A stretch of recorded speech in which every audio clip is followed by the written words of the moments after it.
Bueno, vamos a resolver el ejercicio 1 de la práctica 8 de capa límite. El ejercicio 1 nos dice graficar el espesor de una capa límite sin gradiente de presiones para una placa de 1 metro de longitud sumergida en una corriente de 5 metros por segundo para dos casos. Caso A, considerando toda la capa límite laminar, y caso B, considerándola toda turbulenta, es decir, desde el comienzo. También nos pide calcular el máximo espesor de cada capa límite, la relación delta sobre L, que es básicamente la hipótesis que se plantea cuando se desarrolla la teoría de la capa límite laminar, y se debe cumplir que esta relación debe ser muy baja, que es lo que justamente pregunta la siguiente pregunta. Nos piden también graficar tensiones de corte y resistencia, calcular la resistencia total en ambos casos, para la capa límite laminar y turbulenta. En primer lugar vamos a presentar las ecuaciones, ¿sí? Simplemente a modo de recordatorio. Estas son las ecuaciones de capa límite laminar que vamos a usar, y estas las de turbulenta.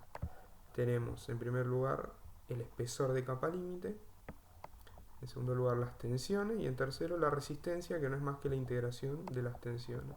Lo mismo para la capa límite turbulenta. Bueno, en todas estas ecuaciones la variable x es justamente la variable de la longitud recorrida sobre la placa, es decir, la longitud de la placa, valga la redundancia. Entonces lo que hacemos es una planilla en Excel donde primero colocamos todas las magnitudes que vamos a utilizar: viscosidad, densidad, velocidad, el Reynolds crítico, que lo usaremos simplemente para calcular el X crítico. El X crítico es la longitud a la cual se da la transición entre la capa límite laminar y la turbulenta. Entonces acá lo que chequeamos en primer lugar es que este X crítico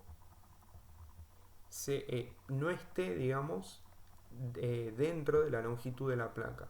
Es decir, si este X crítico estuviese en la longitud de la placa, por ejemplo, a la mitad, es decir, 0,5, bueno, en ese caso tendríamos que tener en cuenta la transición de la capa límite de laminar a turbulenta, porque se estaría dando dentro de la longitud, se estaría dando a la mitad de la placa.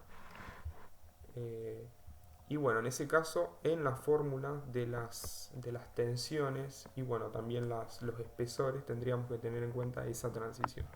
Pero bueno, entonces en este caso chequeamos que el X crítico, la posición donde se da la transición de laminar a turbulenta, no esté dentro de nuestra placa, y continuamos. Tenemos además por este lado la viscosidad cinemática, que no es más que dividir la viscosidad dinámica respecto de la densidad. Pero bueno, lo agregamos también para simplificar el armado de las ecuaciones que utilizamos acá abajo. Es decir, en vez de poner en el Reynolds, por ejemplo, viscosidad dividido densidad en una fórmula, simplemente ponemos viscosidad cinemática. Eso a modo de aclaración.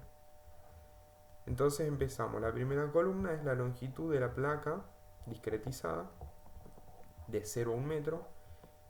Este pequeño delta acá es simplemente para no pasar por el 0, porque el 0, el x igual a 0, va a dar un error en la ecuación de las tensiones, ya que en la fórmula de las tensiones tenemos la variable x en el denominador.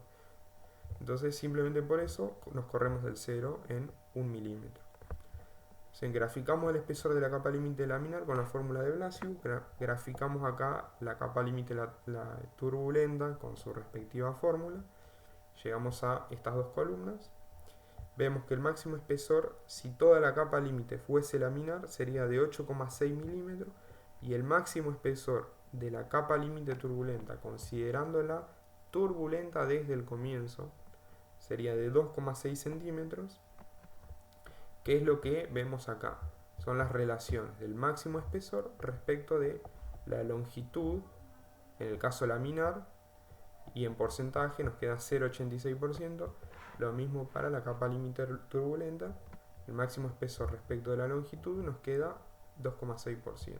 Estas relaciones son muy chicas, así que consideramos que se cumple la relación de delta sobre L mucho menor que 1, que es una de las hipótesis fundamentales cuando se plantea la teoría de la capa límite. Siguiendo, tenemos las tensiones, que no es más que de nuevo aplicar la fórmula de las tensiones mostradas anteriormente. Y tenemos en estas últimas columnas el cálculo del drag para el caso laminar y turbulento. Se puede observar, ¿sí?, que el turbulento es prácticamente el doble que el laminar. Esto está todo en sistema internacional, así que bueno, cada unidad tiene sus dimensiones correspondientes. El drag, por ejemplo, está en Newton.